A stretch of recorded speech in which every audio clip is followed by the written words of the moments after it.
2026 সালের মাধ্যমিক পরীক্ষার্থীদের জন্য খুবই গুরুত্বপূর্ণ একটি video S Haldar sir YouTube channel থেকে তোমাদের সবাইকে স্বাগতম।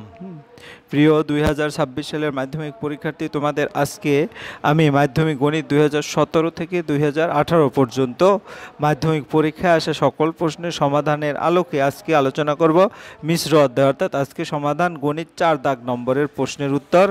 হ্যাঁ, 10টি 20টি প্রশ্ন থাকবে, অর্থাৎ 2017 সালে টোটাল 12টি প্রশ্ন এবং 2018 সালে 12টি প্রশ্ন, 24টি প্রশ্নের 2 মার্কের যে প্রশ্নগুলি, সেই প্রশ্নগুলি আমরা সমস্ত প্রশ্নই দেখব এবং সমাধান করব।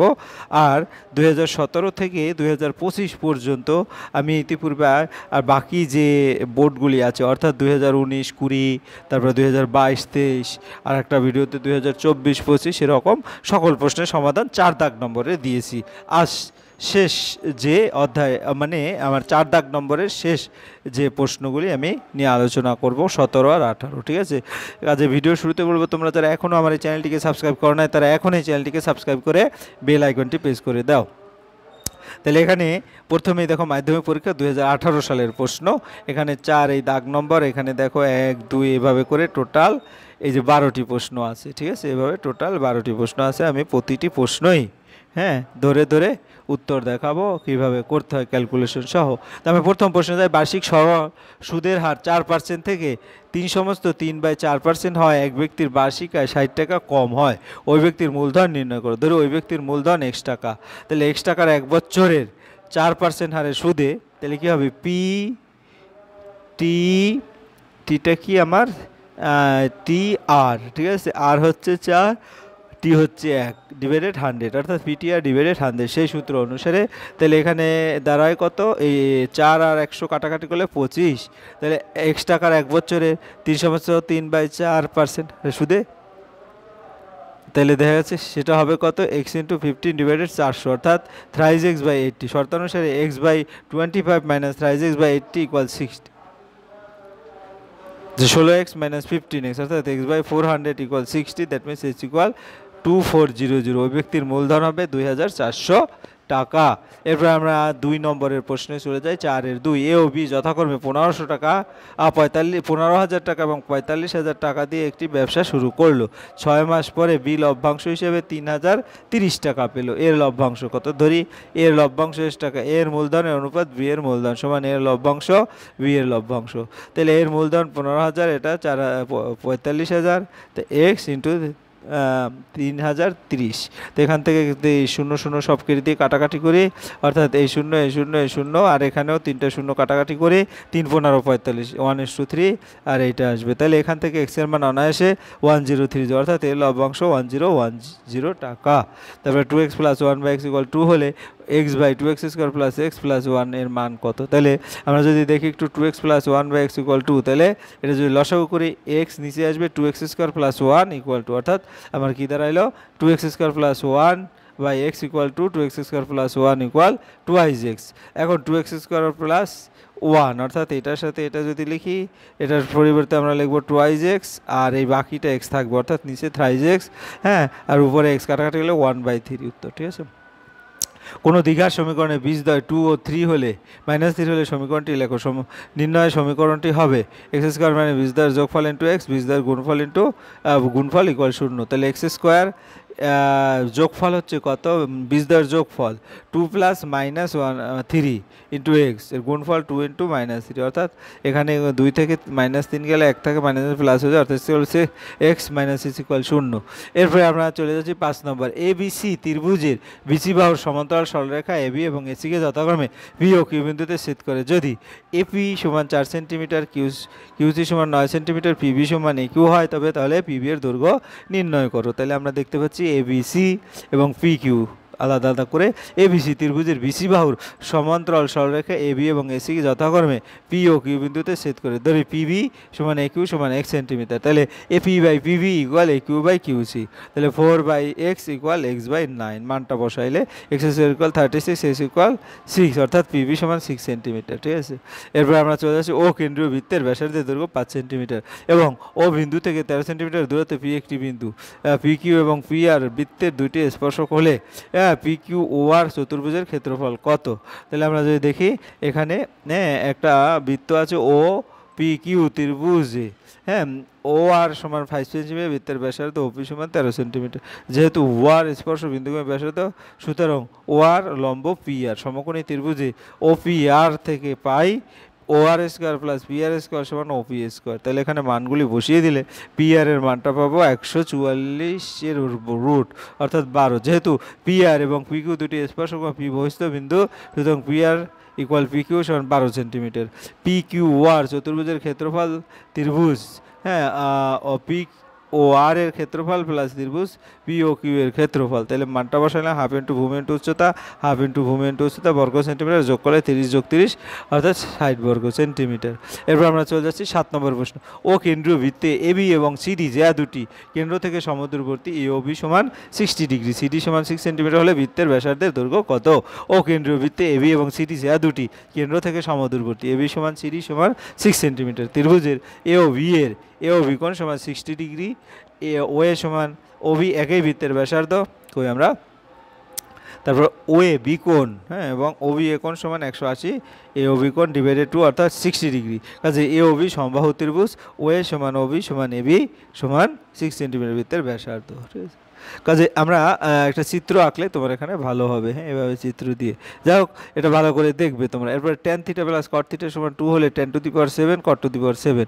তো tan theta plus cot theta equal to tan theta plus 1/ট্যান theta equal to tan square plus 1 equal divided tan theta equal to, তো tan square plus 1 equal 2 tan theta. এখানে যদি করি একটা এ মাইনাস বি হোল স্কোয়ারের সূত্র যাবে, ঠিক আছে।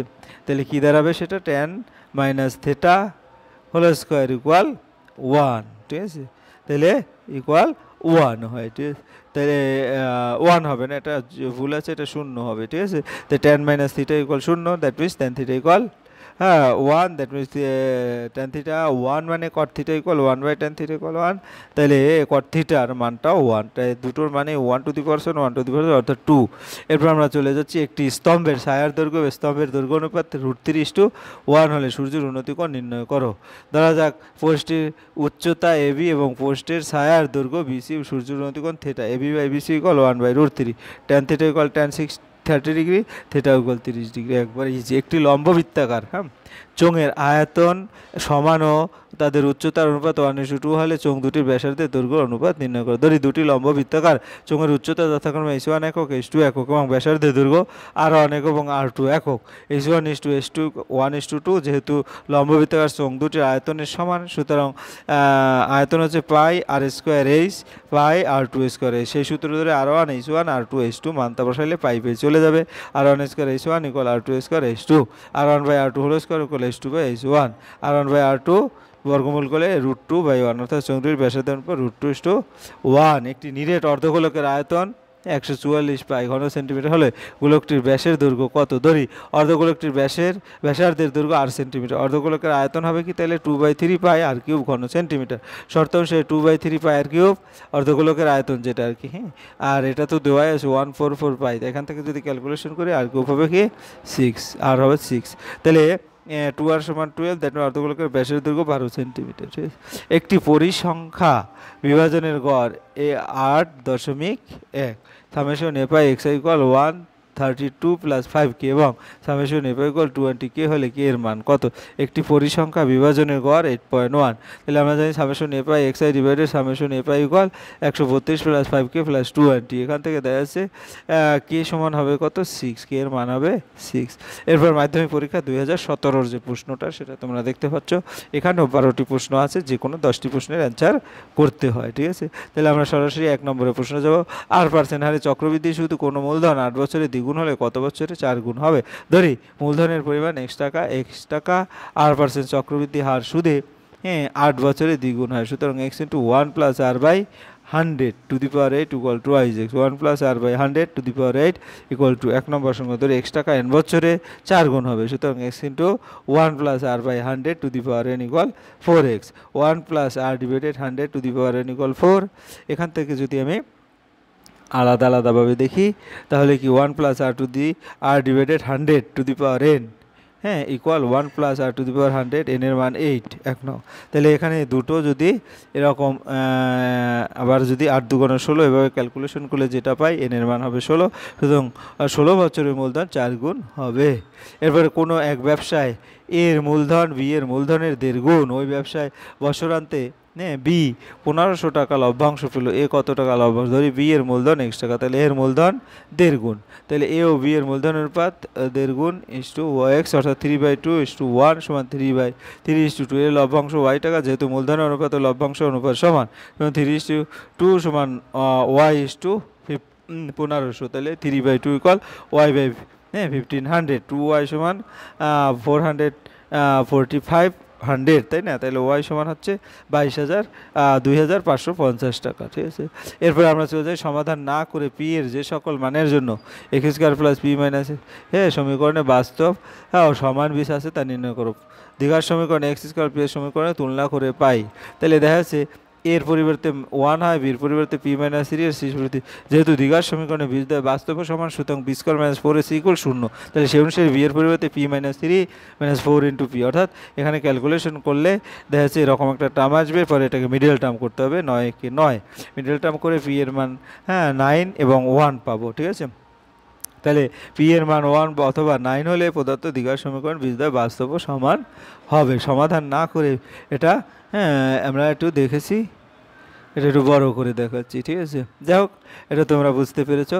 এরপর আমরা এক্স প্রপোর্শনাল ওয়াই জেড ও ওয়াই প্রপোর্শনাল জেড এক্স হলে দেখা হচ্ছে জেড ইকুয়াল নট জিরো একটি ধ্রুবক, এক্স অনুপাত ওয়াই অর্থাৎ x equal a y z, এখানে এটা অশূন্য ভেদ ধ্রুবক। আবার x proportional z x equal b z x, আর বি একটা অশূন্য ধ্রুবক, কাজে মানটা যদি বসাও equal b z into y z, তাহলে a b z square y, a b z square equal 1 বা a b z square y y কাটা গেলে 1 হয়, অর্থাৎ জেড স্কোয়ার সমান 1/ab, তাহলে জেড সমান 1/√ab, অর্থাৎ ধ্রুবক, তাহলে ধ্রুবক প্রমাণিত।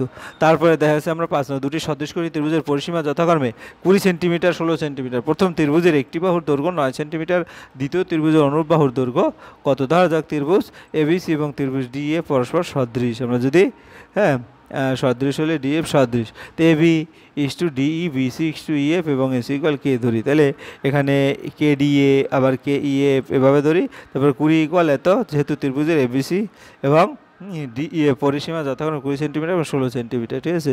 কাজে কে ইকুয়াল 20/16, কে ইকুয়াল 5/4, 1 নং সমীকরণ থেকে পাই বিসি বাই ইএফ সমান কে, দ্যাট মিনস 9/EF সমান 5/4, ধরি বিসি ইকুয়াল 9, কে এ সমান 5/3, কাজেই 5 EF সমান 36, EF সমান 36/5 7.2।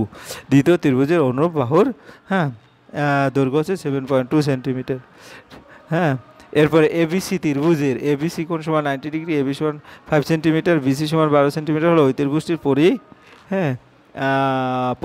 ব্যাসার্ধ কত? ত্রিভুজ এবিসির অতিভুজ এসি ইকুয়াল √এবি স্কোয়ার প্লাস বিসি স্কোয়ার, তাহলে মানটা বসাইলে 169, অর্থাৎ ওই ত্রিভুজটির পরিবেশার্ধের দৈর্ঘ্য 13/2 6.5 সেন্টিমিটার। আবার এবিসি ত্রিভুজে AB equal 2a - 1 centimetre, AC equal 2√2 centimetre, BC equal 2a + 1 centimetre হলে এবিসি ত্রিভুজের মান কত?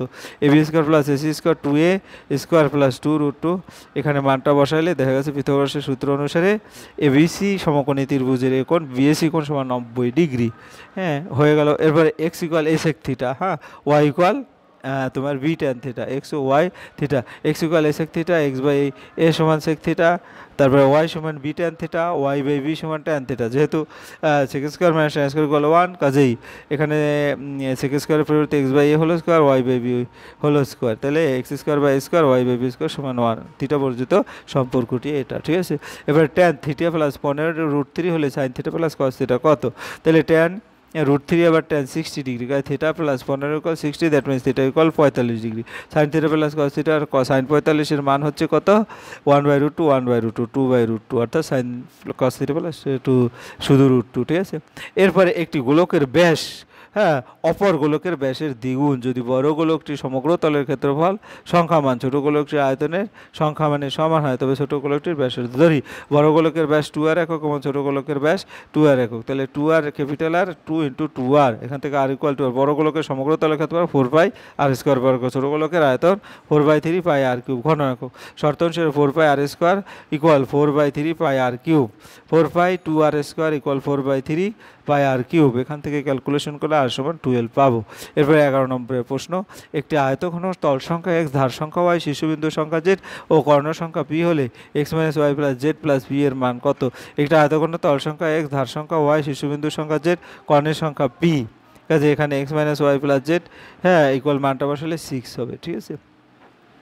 তাহলে আমরা যদি পরের অঙ্কে যাই, হ্যাঁ যদি 11, 12, 14, x - 2, x + 4 এরকম করে রাশিগুলো ঊর্ধ্বক্রমে সাজানো হয় তাদের মধ্যমা 24 হলে x এর মান কত? তাই রাশিগুলোর সংখ্যা 9টিতে নির্ণয় মধ্যমা n + 1/2, তাহলে এখানে কত 5তম পদ, হ্যাঁ তাহলে x + 4 = 24, তাহলে x = 20, এই হবে তোমার সম্পূর্ণ যে অধ্যায়। যাই হোক তোমরা এই ভিডিওর মাধ্যমে টোটালি 4 নম্বরের সেই 2017 থেকে 2025 পর্যন্ত, হ্যাঁ এক্সেপ্ট 2021 অর্থাৎ 2021 সালে প্রশ্ন পরীক্ষা হয় নাই তাই, আর বাকি যে 8 বছরের সকল প্রশ্ন 4 দাগ নম্বরের সমাধান দেওয়া আছে আমার ভিডিওতে, তোমরা গেলেই পেয়ে যাবে। পরিশেষে বলবো তোমরা যারা এখনও আমার চ্যানেলটিকে সাবস্ক্রাইব করো প্লিজ চ্যানেলটিকে সাবস্ক্রাইব করে বেল আইকনটি প্রেস করে দাও। ভিডিওটি দেখার জন্য অসংখ্য ধন্যবাদ। ভিডিওটি ভালো লাগলে লাইক কমেন্ট শেয়ার করতে বলো না। আজ এই পর্যন্ত, ধন্যবাদ সবাই।